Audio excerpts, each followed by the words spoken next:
Bonjour et bienvenue à Vie de foi. Aujourd'hui, nous allons parler des anges avec notre invité Audrey Mac et mon épouse Mathilde. Bonjour et bienvenue. Bonjour. Bonjour, bonjour. Je le répète, nous avons notre belle petite ange parmi nous sur le plateau. Amen.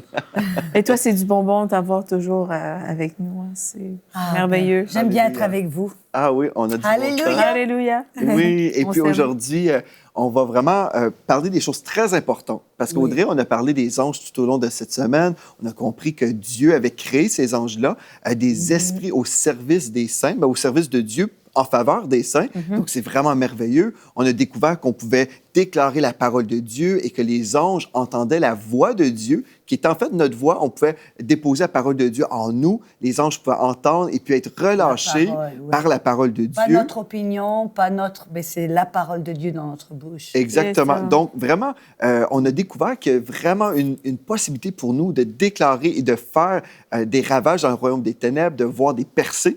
Et moi, je disais à mon épouse, après une des émissions, j'ai dit, j'ai le goût maintenant juste d'aller déclarer la parole de Dieu. C'est ça qu'on a le goût de faire parce qu'on se dit, on a tellement de privilèges en tant qu'enfant de Dieu. On peut prendre la parole, déclarer les hauts faits de Dieu et voir des choses changer. C'est merveilleux. Hein? On peut prier. Moi, j'aime ça, la prière et déclarer la parole. Mais aujourd'hui, ce qu'on veut faire, on a bâti plusieurs choses. On a vu plusieurs choses cette semaine. Donc, visitez EMC TV pour retrouver les archives si vous avez manqué une émission.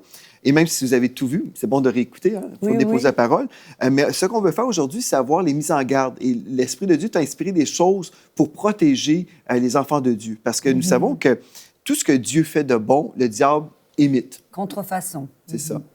Donc, peut-être tu veux déjà partager une chose que tu trouves qu'on devrait vraiment comprendre aujourd'hui. Ouais, déjà, on s'aperçoit que, surtout au travers des émissions qu'on a parlé, où on a montré le ministère des anges, ce qu'ils font, la puissance des anges, la tentation serait, au lieu de se tourner vers Dieu pour communier avec Dieu et parler avec Dieu et prier à Dieu, comme Jésus nous a dit de le faire, de commencer à s'adresser aux anges. Et on en a parlé un petit peu hier, qu'on ne devrait pas faire ça.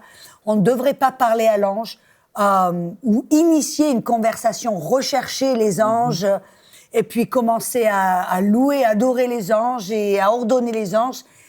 Et parce que si on commence à faire cela, on devient susceptible d'avoir une réponse à notre requête et de ce que l'on...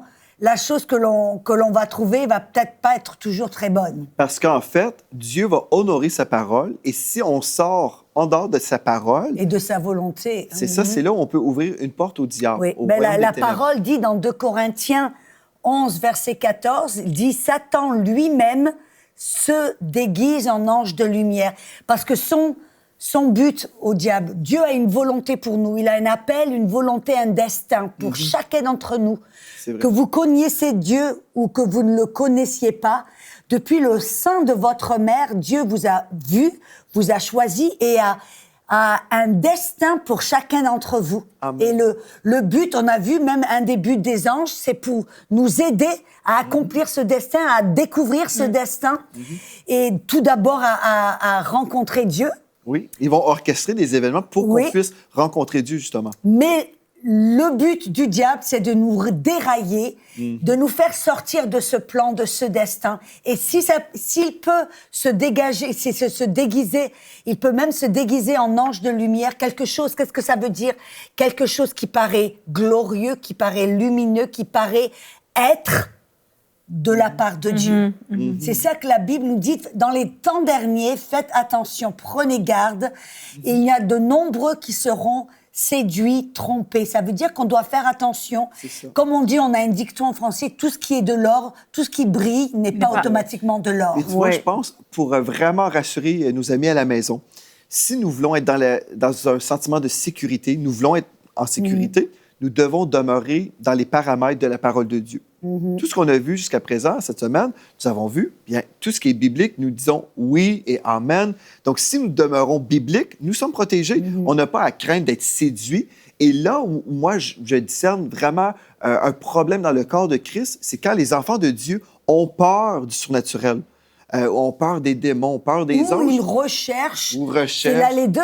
Et c'est de ça qu'on parle, c'est ou alors ils se retirent complètement, ils ont peur de l'ennemi, et ou il tombe, c'est de ça dont on parlait, qu'il tombe dans, où au lieu de rechercher Dieu, et d'être dans comme tu dis, dans le paramètre de la parole, ils ont une faim pour le surnaturel. Et le surnaturel, oui, c'est pour nous, les dons de l'esprit, la puissance du Saint-Esprit. Mais quand on commence à aller, à rechercher, à demander Dieu, donne-moi un ange, Dieu recherche, et puis rechercher les anges, ça tombe dans l'idolâtrie, ça tombe dans l'adoration, et ça tombe en fin de compte, où c'est là, en fin de compte, où on peut tomber dans dans les deux cas, piège du diable. Dans les deux cas, c'est le plan de l'ennemi, juste de nous séduire d'une manière ou d'une autre, de juste faire en sorte que les anges n'aient vraiment aucune possibilité d'agir dans notre vie. Moi, je sais que j'ai été élevée dans des églises un petit peu plus vraiment traditionnelles, en fait, où on croit que toutes ces choses-là ont cessé et que les anges ne sont pas au service. Donc, nous sommes sauvés pour aller au ciel. Et puis, il y a l'extrême aussi où on ne recherche uniquement ça. Et donc, l'ennemi, il y a les deux extrêmes et l'ennemi travaille dans ça. Si on veut revenir juste à la parole de Dieu par rapport à tout ce qu'on a vu cette semaine, je veux juste faire un rappel rapidement pour vous à la maison, pour discerner. Si, admettons, vous avez eu un entretien avec un ange, je ne sais pas, et vous voulez aujourd'hui juste vous remettre en question, bien, les anges peuvent prendre une forme humaine. Ça, c'est une chose qu'on a déjà vue cette semaine. Oui. Donc, Hébreux 13, verset 2 nous dit « N'oubliez pas l'hospitalité, car en l'exerçant, quelques-uns ont logé des anges sans le savoir. » C'est intéressant quand même. Imaginez recevoir quelqu'un à la maison. Ils ont pris une forme humaine. Ils avaient l'air de personnes. Comme dans Genèse 18 aussi, 1 et 2, que vous pourrez lire. Donc, les anges peuvent prendre une forme humaine. Ça, c'est intéressant. Les anges peuvent apparaître dans une lumière glorieuse. Donc, un ange de Dieu, absolument. Dans Luc 24, 4, par exemple. Et les anges peuvent être présents, mais invisibles. Comme en ce moment, il y a des anges ici, avec nous sur le plateau, mais... Ben moi, je ne les vois pas en ce moment, mais peut-être vous les voyez, mais peu importe. Donc, voilà les trois formes des anges qu'on peut voir. Et aussi, juste une note intéressante, les chérubins ont des ailes, mais pas les anges typiquement. Donc, les anges n'ont pas d'ailes. Ça, c'est juste une petite note que je vous rajoute, parce que c'est intéressant, parce que quand on découvre des fois les commentaires ou des livres qui ont été écrits, il y a des gens qui expliquent toutes sortes de choses, et puis on se dit, un instant, ce n'est même pas biblique, tout ce que je lis là. Donc, ce qu'on veut voir, c'est, bon, est-ce que l'ange qui s'est présenté à moi entre dans une des catégories qu'on a mentionnées, les trois formes? Et si oui, est-ce que, comme tu as mentionné, Audrey, est-ce que l'ange nous encourage à l'adorer, à lui prier, à avoir une relation avec lui? Si c'est le cas, ce n'est pas un ange de Dieu, c'est un ange du diable, donc c'est un démon. On ne veut pas avoir des démons parce que, bien, c'est la mauvaise armée, une mauvaise équipe, n'est-ce pas?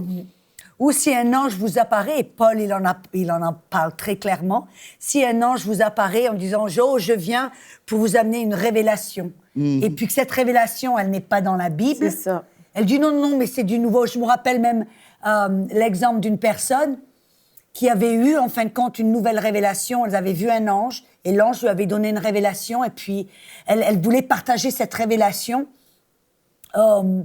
Et puis elle est allée, c'était avec cet homme à laquelle je pense, c'est un homme de Dieu qui maintenant est allé au ciel. Et puis elle dit, frère un tel, je veux partager cette nouvelle révélation. Et puis il lui a dit, mais ça c'est pas de Dieu, ça ne vient pas. Cet ange que vous avez vu, ce n'est pas un ange de Dieu. Parce que cette révélation, elle a dit non, c'est une ça vous le trouverez pas dans la Bible. De toute façon, la Bible maintenant c'est fini. Dieu maintenant va nous donner de nouvelles révélations. Oh, wow. Ah oui. Et puis en fin de compte, la personne n'a pas voulu entendre le conseil et a eu. Et c'est ça, je dis, si ce que vous recevez de l'ange, une révélation qui n'est pas dans la Bible, ou même qu'il vous dise, ben non, c'est une nouvelle révélation, et c'est ce que tu disais, on doit rester pour être protégé dans les paramètres de la parole. Ça, c'est notre ligne, c'est notre compas, c'est notre vrai nord, c'est notre protection, en fin de compte. Ah oui, bien, on aime la parole de Dieu parce que nous sommes en sécurité dans sa parole. Dieu dit toujours vrai. Et le diable, c'est un menteur. Donc, on aime se tenir avec Dieu et sa parole parce que Dieu nous protège. Et la dimension de l'esprit ou des choses spirituelles, bien, en fait, cette dimension-là est pour nous, les enfants de Dieu, et Dieu veut nous protéger avec ses anges. Il veut travailler en notre faveur parce que nous sommes les saints, on hérite le salut, la délivrance. Donc, oui et amen à l'armée céleste de Dieu. Et non, on ferme la porte à tout ce qui peut venir du royaume des ténèbres. Et je me souviens une fois, il y avait une maison hantée. dans la ville où est notre église. Et puis, il y avait une famille qui m'ont appelé, en fait, pour me demander d'aller chasser les mauvais esprits dans leur maison. Et puis, moi, je me suis rendu là. Et puis, vraiment, avec plaisir, j'ai dit, oui, on peut chasser tous les mauvais esprits dans la maison. Il n'y a pas de souci parce que Jésus est plus puissant. Mais j'ai dit, il y a juste une chose, je vais vous partager l'Évangile. Parce que ces gens-là n'étaient pas sauvés. Donc, j'ai prêché le salut, comment on pouvait donner notre vie à Jésus-Christ, être pardonné de tous nos péchés, être adopté dans la famille royale de Dieu. Lorsque nous sommes enfants de Dieu, là, nous sommes co-héritiers avec Christ et nous sommes aussi en autorité. Nous pouvons nous-mêmes chasser les démons par après. Donc, j'ai expliqué tout ça. J'ai dit, voulez-vous qu'on prie ensemble? Tout le monde a dit oui. Mais après, j'ai dit, OK, là, est-ce qu'il y a des portes ouvertes dans votre maison? Est-ce que des esprits méchants peuvent avoir comme une porte, un accès à votre maison? Et puis la dame dit, oh non, on n'a absolument rien. Mais d'un seul coup, j'ai vu à ma gauche un pentagramme, l'étoile de Satan. J'ai dit, mais ça, c'est diabolique. Et puis elle a dit, oh, mais ça m'a coûté beaucoup d'argent, je ne vais pas m'en défaire. C'est de la déco. Oui, c'est ça. Voilà, c'est rien, c'est que de la déco. Mais là, le mari a dit, ah non, mais on va se débarrasser de tout ça, on va faire ce que le prêtre nous dit. Là. Le curé. Donc, le curé. Donc, finalement, ils ont pris un gros sac et puis ils ont mis ça dans les poubelles. Et puis, j'ai dit, mais est-ce que vous avez d'autres choses dans la maison? Et puis, la femme a dit, oh non, tout est beau, on n'a rien dans la maison, rien d'interdit. J'ai dit, mais un instant, j'ai dit, avez-vous, par exemple, des livres de prière aux anges? Ah ben oui, mais là, dans notre Église, on a le droit de prier aux anges. J'ai dit, écoutez, j'ai dit, quand vous priez à quelqu'un autre que Dieu, vous priez à des entités, à des esprits. Et j'ai dit, vous êtes en train de communier avec des démons. Elle dit, non, mais j'ai mis beaucoup d'argent dans ces livres-là, je vais conserver mes livres. J'ai dit, bien, il n'y a pas de souci. J'ai dit, comme je vous ai dit au départ, moi, je veux vous annoncer l'Évangile, mais je peux chasser les démons, mais si je chasse les démons, puis après, vous les invitez à revenir constamment, ça donne rien. Ça donne une permission. Dans le monde spirituel, ça ouvre une porte, ça donne des... Et c'est ça, je crois aussi qu'il faut vraiment... Non seulement on commence... Quand on a parlé de l'idolâtrie, que c'est facile quand on commence à se tourner vers les anges, vers ces choses-là, à rechercher, à demander, à exiger de voir un ange. Et c'est ça qu'on recherche au lieu de rechercher la face de Dieu. Eh bien, le diable peut nous accommoder. Il nous accommode parce qu'on ouvre une porte, on rentre dans l'idolâtrie. Et la Bible est claire, elle dit « Tu n'adoreras personne autre que Dieu ». Et c'est pas... Et en fin de compte, comme tu dis, on donne la permission, on ouvre une porte. C'est ça. Et je crois que c'est très, très important. Et c'est ça aussi que les gens, si j'ai un ange, non seulement ce qu'il vous dit ou ce qu'il vous demande de faire doit être en accord avec la parole, mais avec le caractère de Dieu. Oui, c'est vrai. Et parce que des fois, il y en a certains qui disent « Oui, moi j'ai vu un ange et puis il m'a dit de faire ceci, de faire cela. » Et c'est quand tu regardes de près, tu t'aperçois que c'est contre ce que la parole dit de faire. Et c'est contre le caractère de Dieu qui est amour et qui est... Et donc, c'est là où il faut faire vraiment, il faut regarder, même si quelque chose brille, même si quelque chose a l'air spectaculaire, surnaturel, que c'est même qui vous dit, oui, je viens du trône de Dieu, vous devez arrêter, vous dire, OK, est-ce que cette personne attire l'attention? Est-ce que cette personne est en accord avec ce que la parole dit, avec le caractère de Dieu, ou alors est-ce qu'elle est là pour me tromper, pour me faire sortir hors du chemin et de la volonté de Dieu? C'est ça à quoi je pense en t'écoutant, Audrey. Quand j'ai eu ma visitation en 2004, c'était mon appel à la francophonie. Bon, j'ai rencontré mon ange en 2004, mais je n'ai jamais revu mon ange depuis. Ça fait longtemps, là. Et puis tu n'as jamais dit, Dieu, je veux revoir mon ange ou à parler à ton mais ange. ce que je pense aussi, c'est que je crois que, mon ange est là, je crois que mon épouse, mes filles ont des anges, mais on n'est pas en communion avec ces anges-là. Nous sommes en communion avec le Saint-Esprit. Exactement. Donc, je crois vraiment que les anges existent et j'ai vu de mes propres yeux. Donc, je veux juste rassurer les gens que nous croyons dans ces anges. Oui. Mais je pense, si on parle constamment d'anges, des anges, et puis on est toujours en train de parler de ça, il y a un problème de focus. N'est-ce pas? Notre focus, vraiment, ça devrait être sur Dieu. Nous sommes à la recherche de Dieu, la recherche de la présence de Dieu, de son onction, de sa paix. Bien, on vit sa paix dans sa présence. C'est tellement merveilleux. Et les anges, nous savons, sont là. On n'a pas besoin de les voir. Non, mais ça. si Dieu nous fait une grâce un jour, parce que peut-être il le sait, qu'on a besoin de savoir des choses comme, par exemple, si vous passez à travers des épreuves, vous savez, vous avez un ange spécifique assigné à votre ministère. Donc, il y a des choses comme ça, je crois, oui, elles sont vraiment une grâce de la part de Dieu. Mais non, on ne devrait pas aspirer même à vivre cette relation-là parce qu'on a une relation supérieure avec Dieu. C'est ça, c'est la même chose. Moi, je sais, j'ai cette conscience et je le sais que j'ai des anges qui sont là pour me protéger, pour m'aider, pour me fortifier, mais je ne pense pas à eux tout le temps, et puis je leur parle pas, et puis je recherche pas, et puis voilà. Parce que le problème, c'est que quand on commence, et c'est de ça, en fin de compte, qu'on essaie d'amorcer et de répéter, c'est que voilà, c'est que n'allez pas dans cet endroit, n'allez pas là à rechercher les anges, parce que là, vous vous ouvrez à des choses qui ne sont pas bonnes. Vous ouvrez des portes. Et parce qu'on a vu aussi dans une émission précédente qu'il y a des anges de Dieu, mais il y a aussi des anges du diable. Jésus en parle, il dit que le jour du jugement, eh ben, le diable et ses anges seront jetés dans Les temps de feu. dans les temps de feu. Et c'est vrai qu'il y a des démons. Et une des manières, et tu en as parlé, une des manières d'attirer ces démons, ben, on a vu en se plaignant tout le temps. Et on a vu aussi en possédant des objets, des choses, en se focalisant sur les anges au lieu de nous focaliser sur Dieu, parce que ça tourne à une forme d'idolâtrie, ou même en possédant des objets qui vont ouvrir la porte. Moi, je me rappelle quand j'étais toute jeune dans le Seigneur, ben, en fin de compte, avant de recevoir le Seigneur, j'avais un objet que je portais autour du cou. C'était comme un fétiche. Et c'était un fétiche. C'était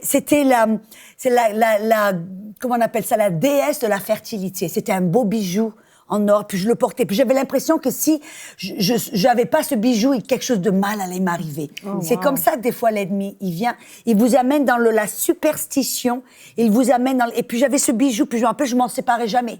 Et puis j'étais toujours là, puis quand j'allais au lit, je le prenais, et puis je le mettais à côté de trucs, parce que c'était un porte-bonheur, c'était un fétiche, et puis je le mettais toujours là. Et puis je me rappelle, j'étais dans la maison de ma maman, et puis il y avait que elle et moi, il y avait que toutes les deux dans la maison. Et puis je me suis réveillée le matin, la première chose que je voulais voir, c'est c'était vraiment comme un envoûtement. Wow. Et c'est ça, des fois, il faut voir. Et puis j'ai ce fétiche là, puis je me réveille, je regarde, il est plus là. J'ai soulevé les meubles, retiré les meubles, soulevé le matelas, les draps. J'ai recherché, comme on dit la Bible, dit la femme avec la petite pièce d'or, et il avait complètement disparu. Et plus tard, et puis même dans cette époque-là aussi, je faisais du tarot. J'avais des cartes de tarot. Oh, wow. Et puis tous les jours, je faisais des tarots. Je me faisais un peu la bonne aventure. Et puis à mes amis, c'était comme un jeu. Innocent, on rigolait, tout ça. Mais je me rappelle qu'un jour, avant d'avoir reçu le salut, j'ai eu comme cette conviction intérieure que je devais me séparer de ces cartes. Personne ne me l'a dit, je l'ai lu nulle part, mais c'était comme si Et c'est plus tard après, très peu de temps après, que j'ai rencontré le Seigneur. Et plus tard, le Seigneur m'a montré que c'était lié.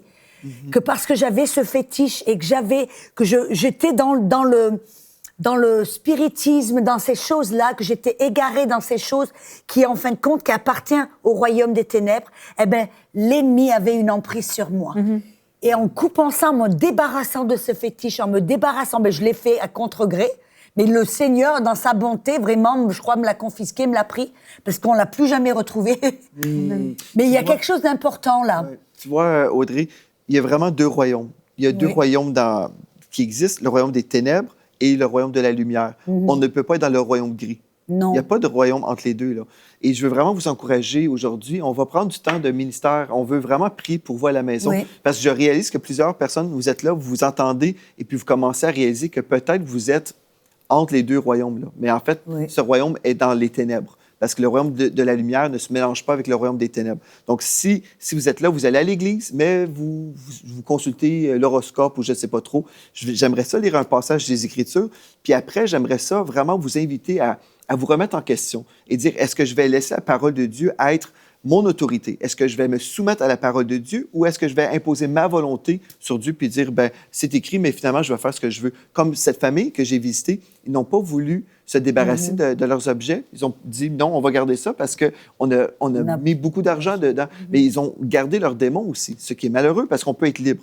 Dans Deutéronome 18, au verset 9, il est écrit, « Lorsque tu seras entré dans le pays que l'Éternel, ton Dieu, te donne, tu n'apprendras point à imiter les abominations de ces nations-là. Qu'on ne trouve chez toi personne qui fasse passer son fils ou sa fille par le feu. » Donc, on parle de sacrifice humain ici. Personne qui exerce le métier de devin, d'astrologue, d'augure, de magicien, d'enchanteur, personne qui consulte ceux qui évoquent les esprits ou disent la bonne aventure, personne qui interroge les morts, car quiconque fait ces choses est en abomination à l'Éternel. Donc, on ne peut pas être en abomination et être béni en même temps. Donc, c'est à nous de choisir notre camp aujourd'hui.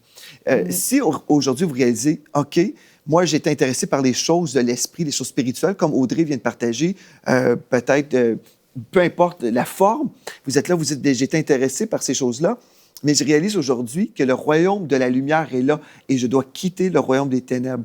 Bien, aujourd'hui, je vais demander à Audrey si tu peux peut-être conduire les personnes qui ont reçu la révélation pendant que tu enseignais. Ils se disent, non, je ne veux pas faire partie des ténèbres. Mais très souvent, les gens, c'est dans l'ignorance, ils ne savent pas. Comme il y a juste dimanche, j'ai rencontré un monsieur, il aimait Dieu, il était un chrétien, mais il m'a dit, il y a ça, il faisait des choses, du magnétisme et d'autres choses. Et je lui dis, mais monsieur, faites attention, parce que là, vous êtes en train, et je lui ai parlé des deux mondes, des ténèbres et de la lumière, et parce que ça apparemment à faire du bien ou apparemment ça a l'air inoffensif, c'est un piège pour nous séduire, pour nous emmener dans le royaume. Et donc, si vous êtes dans ce cas que vous dites, d'abord je veux prier que vous ayez une révélation, que le Seigneur vraiment vous montre l'impact que ces choses peuvent avoir sur votre vie, sur votre maison, pour votre famille. Peut-être, comme Pasteur Joël a dit, il se passe des choses dans votre vie, il y a vos enfants qui tombent malades, vous avez des activités qui ont l'air un peu bizarres dans votre maison, vous êtes tourmenté, il n'y a pas de paix dans votre maison,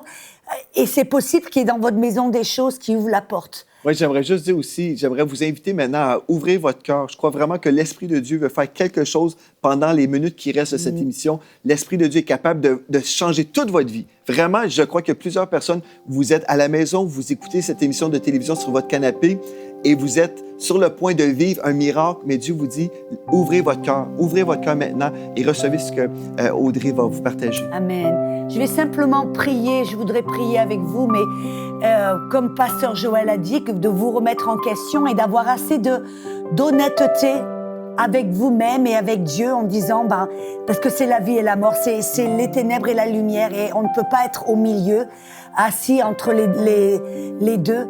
Et vous devez vous dire, est-ce que je suis prête à vivre la vie? Est-ce que je suis prête à vraiment vivre 100% dans le royaume de la lumière, là où il y a la paix, l'amour, la guérison, la bonté et l'amour et une communion intime avec Dieu? Ou est-ce que je veux toujours garder ces choses-là qui me retiennent, Et donc, si vous avez peut-être fait le compte-rendu de votre maison et regardez, est-ce que ce que j'ai à la maison, est-ce que j'ai dans ma vie, est-ce que c'est toute la lumière ou est-ce qu'il y a des choses qui ouvrent la porte? Et puis, vraiment, choisissez. Comme vous voyez, on voit même dans la Bible, dans le livre des Actes, il y avait des gens qui avaient des livres sur la sorcellerie, des bouquins J'ai l'impression qu'il y a quelqu'un vous avez des bouquins sur l'empire de Maya, sur les prédictions de Maya, et puis vous regardez ça, et tout un tas de bouquins comme ça, de Nostradamus et d'autres choses comme ça, qui vous dites, non, ça c'est bien.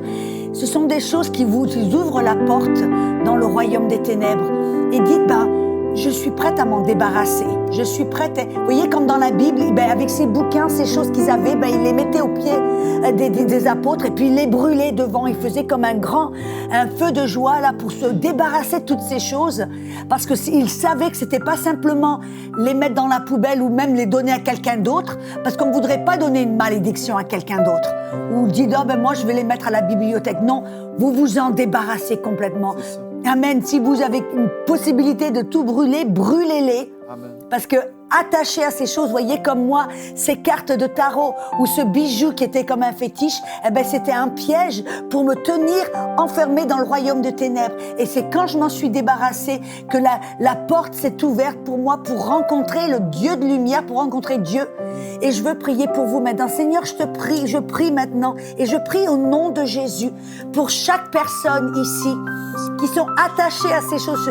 Je prie, Seigneur, que leurs yeux soient ouverts, qu'ils puissent voir la révélation et la réalisation de ce qu'ils ont. Toi, Saint-Esprit, tu les guides. Toi, Saint-Esprit, tu leur montres ces choses, ces fétiches, ces bouquins, toutes ces choses qui les gardent enfermés. Et Seigneur, je prie au nom de Jésus qu'ils aient la volonté, la grâce et le désir de s'en débarrasser. Oh, je prie au nom de Jésus pour l'esprit de grâce et l'esprit de le Saint-Esprit qui maintenant fait une œuvre dans leur cœur pour les aider au moment même que ce joug soit brisé au nom de Jésus. Je prie au nom de Jésus que la puissance du Dieu des ténèbres, de Satan et des démons, je déclare que votre autorité sur leur vie s'arrête à l'instant même.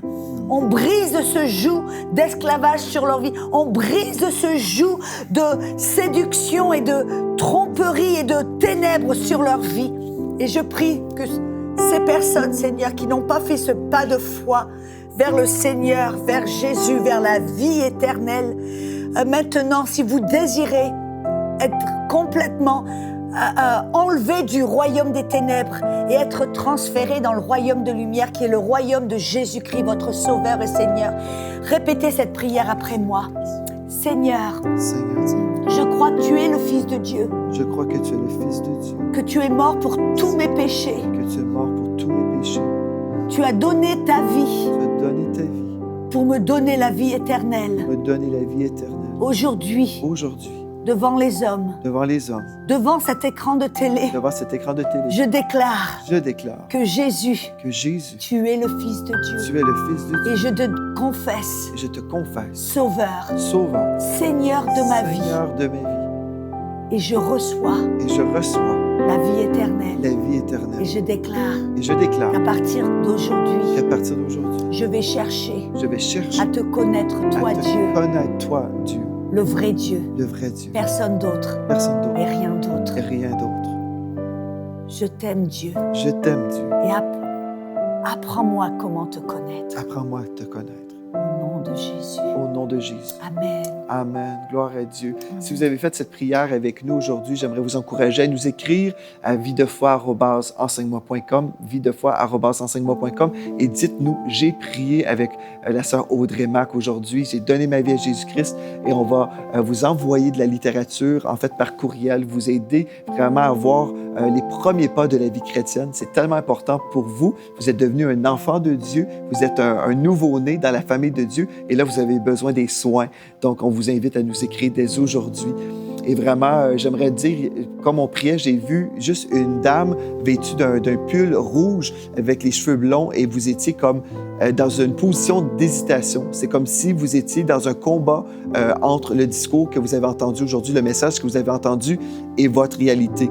Et je crois même possiblement que vos finances et même votre salaire est rattaché au monde des ténèbres. Mais aujourd'hui, Dieu vous dit, choisis la bonne portion. Choisis la bonne portion. Dans le nom de Jésus, cette parole est pour vous. Soyez affranchis du mensonge et entrez dans la lumière. Vous verrez que Dieu va prendre soin de vous. Il est tellement puissant, tellement merveilleux. Merci Audrey pour cette série merveilleuse. Merci à mon épouse d'avoir été là aussi aujourd'hui. Nous avons été bénis. Amen. Reviens nous voir Audrey. Et merci à vous d'avoir été là. D'ici la prochaine fois, soyez richement bénis.